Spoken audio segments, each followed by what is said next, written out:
Drew. I'm Meg. This is our daughter Nora, and our son Nolan is 10 months old. He's taking a little nap right now, but he is very special and was diagnosed with Prader-Willi syndrome about a couple weeks after he was born. Nolan was diagnosed with Prader-Willi syndrome in June of 2020, and that is a condition where your chromosome is underdeveloped or just isn't quite there, and it comes with some things that he'll deal with now, like a feeding tube, scoliosis, and then as he gets older, it's more of a condition of hunger, in that he will never, he sort of will have a insatiable hunger. That chromosome sort of controls appetite and other things, but that's sort of the trademark of it, and there will be some other potential issues he deals with, but that's sort of what we will long term be working with as he gets older. We kind of knew right away that something was maybe a little bit different about Nolan. Even when I was pregnant, I had something called polyhydramnios, which is like extra amniotic fluid, and can be attributed to a baby having issues with swallowing in the womb, and possibly a genetic like birth defect. And so we were aware there could be an issue, and right when he was born, he was just very kind of weak and low tone, even for a little baby. So he went to the NICU, where they tried to rule out different things that it could be, and they started a feeding tube, and they ordered a whole bunch of genetic testing, and eventually we did get the results back that it was a deletion of the 15th chromosome, which is a type that causes Prader-Willi syndrome. Finding out the diagnosis was really hard. This was all during COVID, so only one of us could ever be at the NICU by ourselves.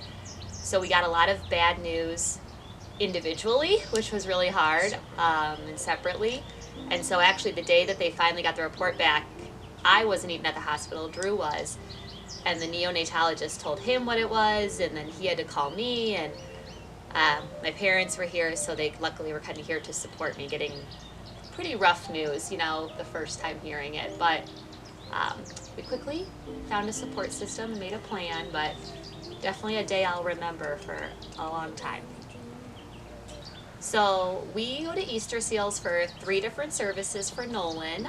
He goes to physical therapy with Celine, and she is wonderful. We get to physically go do physical therapy every day, which was why we really chose Easterseals, because we don't have to do it virtually, and she can be really hands-on with him. We go every week, and that's been great for him.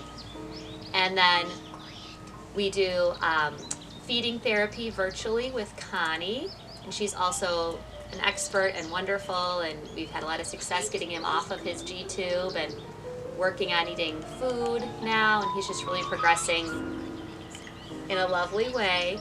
And then also once a month we work with Cindy on the nutrition side, and she will probably keep working with all of them for a while, because a healthy diet, nutrition, is a really important part of a person with Prader-Willi's life. They need to maintain that healthy diet, so she'll be an integral part of our team as well.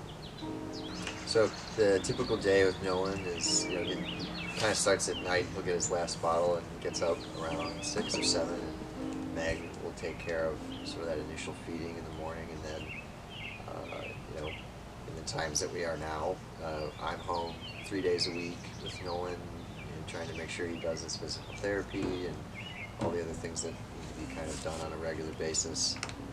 But there's a lot of playing, a lot of PT we do. The weekly check-ins with Easterseals, but pretty full, calculated, scheduled day, as it would probably be for a while. So some of Nolan's successes are, just even little things that I feel like people take for granted when you have a child that doesn't have some of these special needs.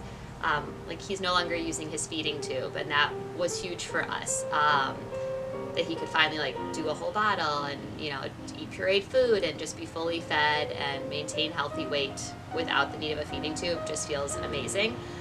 There was a time when he also had to wear an apnea and heart monitor because he would have some issues with sleep apnea, and after 2 sleep studies he had improved enough probably somewhat attributed to his growth hormone therapy that he's also on, that we were able to get rid of that. So it just feels like he's free of all these cords and things that he had attached to him, and that feels awesome. And then ever since then, and because of physical therapy, he's now like rolling over, and so he's propping up, and he rolls onto his tummy and then back to his back again, and he's reaching for toys, and he's starting to practice sitting up, and he's just really making like awesome progress in all those things that he's working on with the therapist like every week, and it's awesome to see that growth.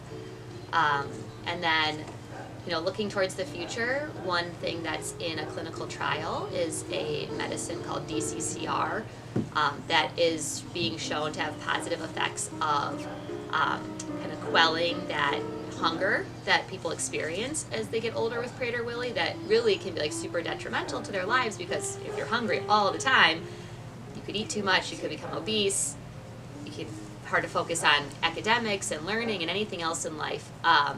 And so the possibility of a medicine that could make the hardest symptom obsolete is very exciting, and so we're hopeful that that will go through at some point before he gets to that symptom. Right. I think with what we're hearing and seeing on the medical front, that's, you know, we're very positive about what we're seeing, and hoping that with what we're doing now and, you know, being supportive throughout his life, that Nolan is able to live a very full and independent life and enjoys every bit of it that he can.